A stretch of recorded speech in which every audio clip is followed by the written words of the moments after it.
Hi, I'm Jennifer Russell. I want to begin by talking about why I'm so passionate about the topic of power right now.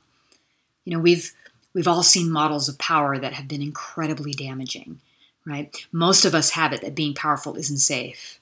The idea of power corrupts is somewhere in our minds, and the image we see is someone seeking power for its own sake. And what's more, it's often at the expense or the detriment of another. This version of power is one we're right to be wary of. But I believe it's time to reclaim the word power in our new cultural lexicon and basically give it a makeover. It's not the dirty word we were once taught it was. What if you could adopt a definition of power that was pure, incorruptible, a definition of power that you knew you never needed to pull back from? To do that, you'd have to let go of unhealthy stories you tell yourself about power, specifically unhealthy stories you're telling yourself about your own power. You'd have to learn that ideas like selfishness, manipulation, and greed are what corrupts, not power. You'd have to trust your own feminine to nurture those around you. You'd have to trust your masculine that it's not going to create damage. You'd have to realize that your positive intentions grow stronger when you're more powerful, not weaker. And incorruptible power is based on your most transcendent values. Values that are good for everyone when multiplied by infinity across every person, across all cultures, across all time. Right? These are transcendent values, right? Values like compassion and freedom and devotion and love are all transcendent values. They can't be corrupted because more for one means more for everyone. And with this understanding, the nature of power converts from a delicate balance to a transcendent value, from something corruptible to something trustable, from something that leads our culture off track towards a compass for your actions, allowing you to be more free than you've ever been, to follow your impulses to the limits, to learn how to wield power that is truly in service to transcendent values. You'll have to tell yourself a new story about power. And I'm really excited to be somebody that creates that new story with you. And so as we enter this new era, the reality of our interconnectedness and the magnitude and complexity of the global challenges that we face together require a much deeper shift in our consciousness. I believe we have a unique ability to consciously understand and participate in our own evolution through those shifts. And the new story that I envision is a movement towards a more integrated form of power, a more integrated form of leadership and influence. And that integration is one of our masculine and feminine essences. It's that healing of the divide and the imbalance that we see that is the thing that's creating the damage, not the power itself, but the imbalance of it. And so we're recognizing more and more the meaning of our incredible power as a human culture, and are now needing to understand how to wield it in ways that help each other and our planet thrive.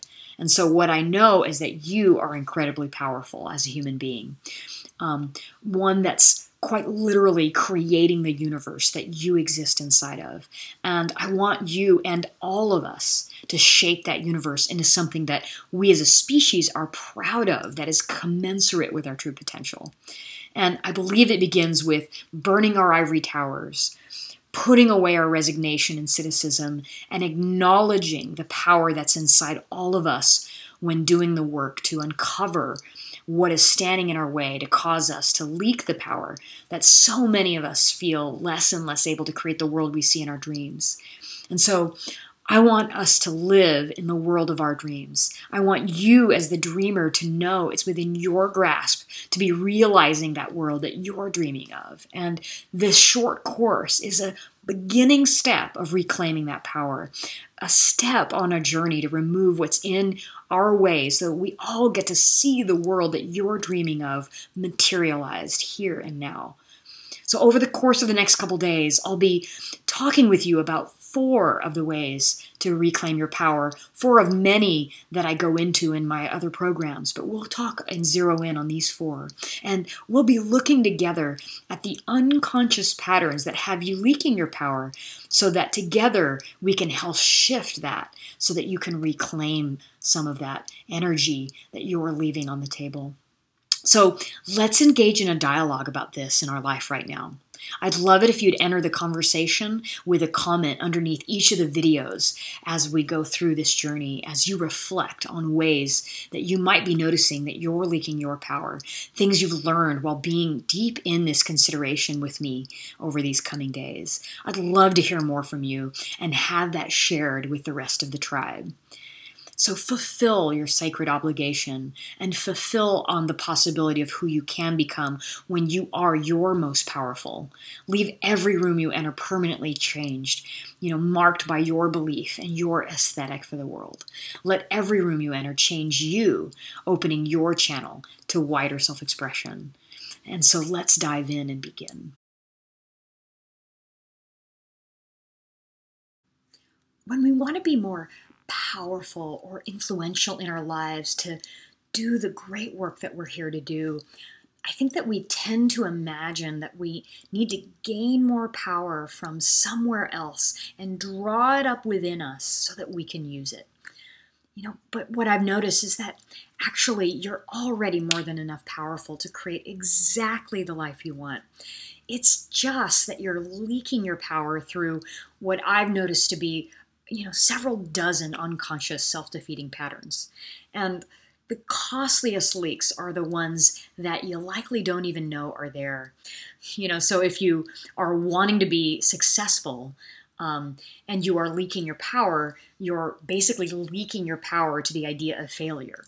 If you are in conflict with someone and you're leaking your power to them and to that conflict. If you want companionship and a life partner and you're leaking your power in that domain, you're leaking it to the idea of loneliness. And that's the pattern that I see so often.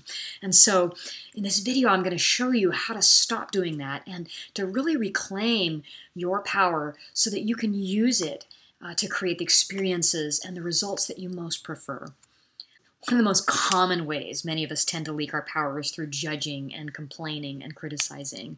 We've learned to have a negative relationship to our judgments. We even judge our judgments and then judge ourselves for having the judgments, right? And so, I hope that's familiar. Most of us feel bad about the judgments that we have, and for most of us, I think we're having them a lot. And there's a lot of leakage of power inside of here. So let's dive into this topic a little bit further. You might be surprised at what I'm going to say next. Instead of just throwing those judgments away and thinking that you shouldn't have those complaints and you shouldn't be sitting there criticizing, realize that underneath each one is the possibility and vision of a better way. Your judgments are a vital key to your vision for the world around you. In order to even conjure a judgment, you have to be able to contrast it with what's occurring, and you're contrasting it with an unarticulated idea of what you think it should be like instead. And when those two things are in conflict with what's happening and your idea of what you'd rather happen, when those two things are in conflict, your emotional distress around that conflict, around the gap between what you wish was happening and what's actually happening, that emotional distress is your judgments, right? And so inside of that emotional distress, if you feel it in your bones, it's like a lot of energy, right? And so that means that your vision for the world, right, this other idea of how you really want it to be, is way more detailed and specific than you likely imagined. And it also means that the judgments that upset you the most are correlated with the violations of your aesthetic that you care about most, right? So the things that you're loudest about judging in your mind, if you'll go underneath that judgment, that top layer of judgment is basically garbage, but if you'll go underneath it, you'll find that it's the values and the visions that are most precious to you.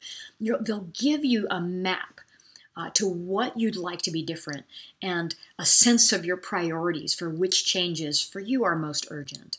These are the values that are most important to you. These are the gems of what matters most. And they're really worth being a stand for. What we find really unsavory about judgmental people is that they're disengaged from causing it to be different. It's actually their disengagement that we find so unsavory in ourselves and in other people. So here's how these judgments are leaking your power. The energy that you can feel in your body, right? When you're judging something, especially something you really want to be different, like it really matters to you so much that, the energy you feel has you unable to focus on anything else. That energy has you have to either dialogue continuously in your own head, right, which is kind of dissipating that energy, or complaining out loud to the people around you because you can't hardly stand to keep it in, right? And so I hope you relate to that, because that energy that you have inside you, when you're complaining, when you're judging, when you're criticizing, you're literally giving yourself an out to dissipate that energy, which is just leaking out of your body, right? And so if your power is really an energy that can be wielded and harnessed, this is what's leaking your power. So when you combine judgment with engagement, you get power, not complaint.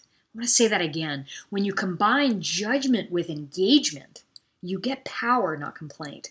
So take responsibility for literally penetrating the space to make the world into the one that you imagine. And you'll inspire people to follow and help you do the same. And you can use your judgments to find out, what is that world? If you're sitting there complaining, what's underneath that complaint? That's a value that you find precious, that's actually really worth channeling that energy into and being a stand for. And the thing you'll have to trust is that if you want something to change, it actually is a service not just to you, but likely to everyone else. So if you want to stop leaking your power, instead of pointing out all the time what needs to be different, look at underneath the judgment and use the energy you feel in your body that wants to come out as complaint, and ask yourself in that moment, if you force yourself to stop the complaint, but keep that energy and instead literally take it out of the complaint and plug it into becoming what's missing, right? So you're wanting to point at what's missing, but now you're plugging that energy into becoming what's missing. And if you, for example, value compassion and feel that it's missing in the space, you would intervene everywhere that you see this lack of compassion and insert that. You'd become compassion, right? If you value cooperation and feel like, somebody's being competitive in the space, or somebody's taking up all the room and not leaving space for everyone else to cooperate, and there's not enough of it in the environment that you're in, use the energy of that complaint instead of pointing out that cooperation's missing. Go ahead and intervene to voice a common purpose that'll inspire those around you to commit to a collective objective, right? So become that which creates the cooperation. If you value passion and romance and you want more of that and it feels missing, there's just not enough of that passion and romance in your relationship, use the energy of that desire that's inside you, that's longing for it, to inject a romantic spark that causes your partner to literally rise to the occasion, right? So that's the first way that we leak our power.